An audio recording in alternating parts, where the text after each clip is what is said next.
Action. Hi, my name is Logan. Today I'm going to be teaching you how to make barbecue baby back ribs on your at-home gas grill. I know, it's hard to believe you don't need a smoker or any of that fancy stuff to make great barbecue ribs. First step you're going to take, obviously, is finding what cut of meat looks the best to you. I try to find one with not too much fat so I don't have to do a lot of trimming just to help shorten down the steps. But the first step you're going to take is you're going to take your baby back ribs out of the package and you're going to remove this silver skin off the back. When you remove this silver skin off the back, it just makes it a lot easier for the spices or whatever sauce you're using to get into the meat and make it much more flavorful. So as you see here, I've already got it started for simpler sake. You're just going to take your knife and run it along that silver skin and slowly peel it back. And sometimes you can even get it to where you can just rip it right off in one clean sheet, just like that. Now, after you have your silver skin off, you're gonna wanna flip it over to the other side and trim off any excess fat, you might not want on there, but it looks like I picked a pretty good cut of meat and I'm not gonna have to do much trimming at all. Just a little bit here on the back side. Right here, as you can see this fat, we're just gonna take a little bit of this out and just kind of trim that up a little bit. It doesn't really matter how much you take it off. I just like to trim some of it off because I think it just helps with when it's cooking with a lot of different things. Just that way it doesn't catch on fire as easy, all those fatty oils, if you do have it start to leak out of the foil or anything. But next step you're gonna take is you're gonna get just a normal freezer bag. You can find anywhere, just a Ziploc baggie. You're gonna take whatever your desired barbecue sauce is. Today mine's gonna be Kinder's Mild Barbecue. And you're just gonna, wow, if I can get this open here. You're just gonna take your bottle of barbecue sauce and just add that into your Ziploc bag. And then we'll do about half the bottle to start. And then I like to roll my ribs up when I put them in there because it just seems like it makes it so much simpler to put them in the bag. So you're just gonna start at one end and you might not be able to get it perfect or in a perfect roll or anything, but just try to do the best you can to get it in there. Sometimes it can be kind of tricky and you gotta fight with it a little bit, but just whatever the best way you find to get it in there is what you have to do. Now that you have your ribs in the bag, you're simply just gonna add the rest of your barbecue sauce to the bag and make sure you just really get those ribs covered up really nice. Typically, I like to let my ribs marinate overnight and whatever your barbecue sauce is or whatever you choose to do. But before you put it in the fridge, try to get as much excess air out as you can. Make sure that that sauce is really in there and just throw it in your fridge overnight and we'll go to the next step tomorrow. All right. We're here the next day after we've let our ribs marinate all night.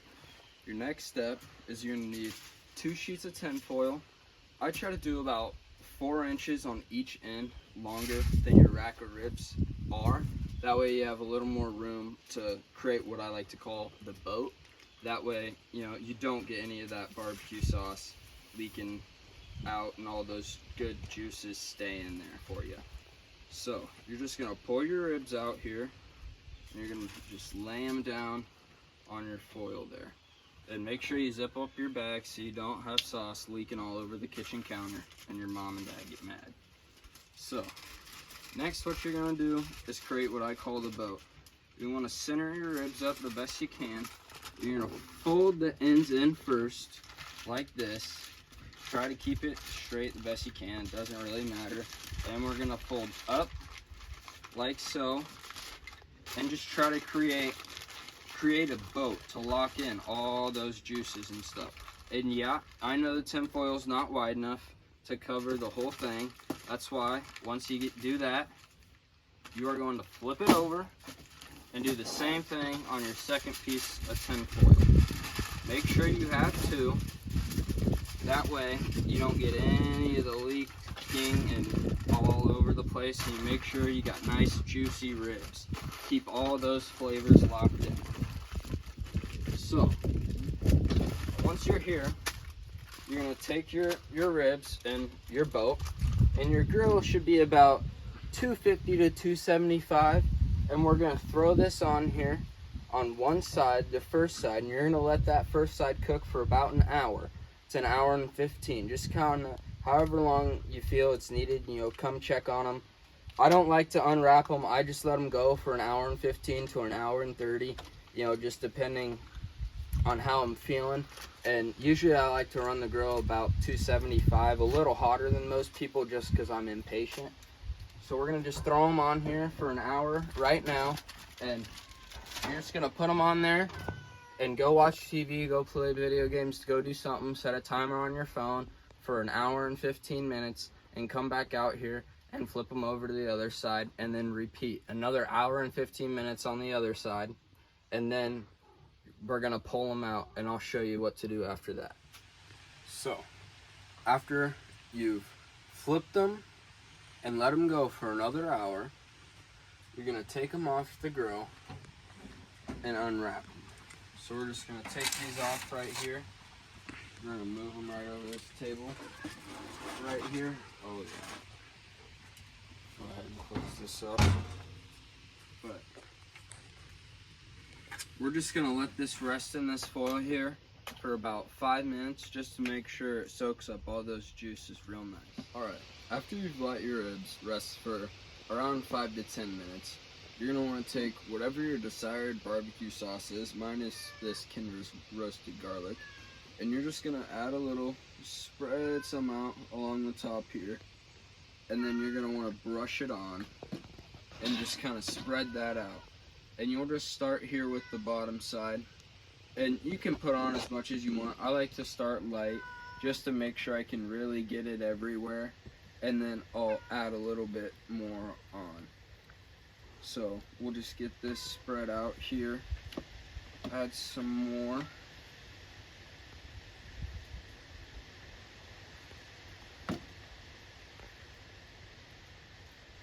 Now, from here, we're just gonna go straight to putting this bottom side on the grill.